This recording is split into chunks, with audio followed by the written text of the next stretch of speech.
మాతాకి హై, అమ్మల గన్నమ్మలకి హై, ఉమ్మగన్న తల్లికి హై. భూమి మీద ఉన్న మానవులందరూ కూడా చల్లగా 1000 ఏళ్ళు పచ్చగా ఉండాలని కోరుకుంటున్నాను. అలాగే ప్రతి ఒక్కరూ కూడా నేను ఏమి చేస్తానని కొంతమంది తెలియక అడుగుతున్నారు. పాపం అలా తెలియదు కదా. మీ ఒంటిపై గాలి ధూళి చెడు శక్తులతో బాధపడుతున్నవారు మంచంలో తీసుకొని అల్లాడుతూ చనిపోతూ ఉంటారు చాలామంది తెలియక. అదొకటి. పెళ్ళిళ్ళు కాకపోయినప్పుడు వాళ్ళకి ఇక్కడ గట్టిగా నేను పూజలు చేసేసి మీకు వీడియో పెడతాను. అదొకటి. మీ ఇంటి కష్టనిష్టాల్లో అప్పులు పాలైపోయి వాళ్ళకి అప్పు చెప్పేసి ఊర్లో పెట్టి వెళ్ళిపోతూ ఉంటారు చాలామంది చూస్తున్నాను. అలాంటి సమస్యలు కూడా నేను ఆపుతాను.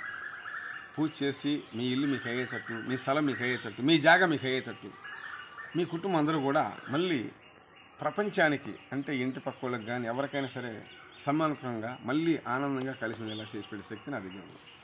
అలాగే మీరు ప్రతి ఒక్కరూ కూడా దైవాన్ని ముందు తెలుసుకోండి. లేవంగానే ముందు తల్లిని, తర్వాత భగవంతుడు, భూదేవి, ఇలా ముగ్గురు చాలు. అలా తలుసుకొని మీరు ఏమనుకోవాలంటే నా కుటుంబం పచ్చగా ఉండాలి, 1000 ఏళ్ళు చల్లగా ఉండాలని కోరుకోవాలి. అలాగే నేను చెప్పేది ఏంటంటే మీ మంచి కోసమే. ప్రళయాలు చూసావా ఎలా ముంచుకొస్తున్నాయో? ఇది భూమి అండి, ఇది భూమి. ఇది చూసావా చుట్టూతా ఎలా మూసుకొచ్చి చూసారా? పీడికుడు చూసారా?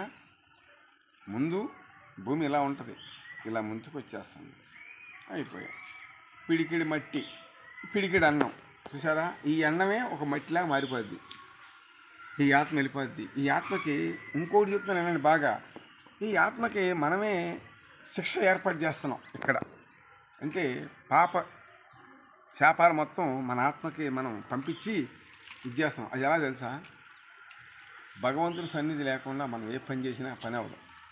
భగవంతుని తలుసుకోండి, చక్కగా వీరంగా వాడండి.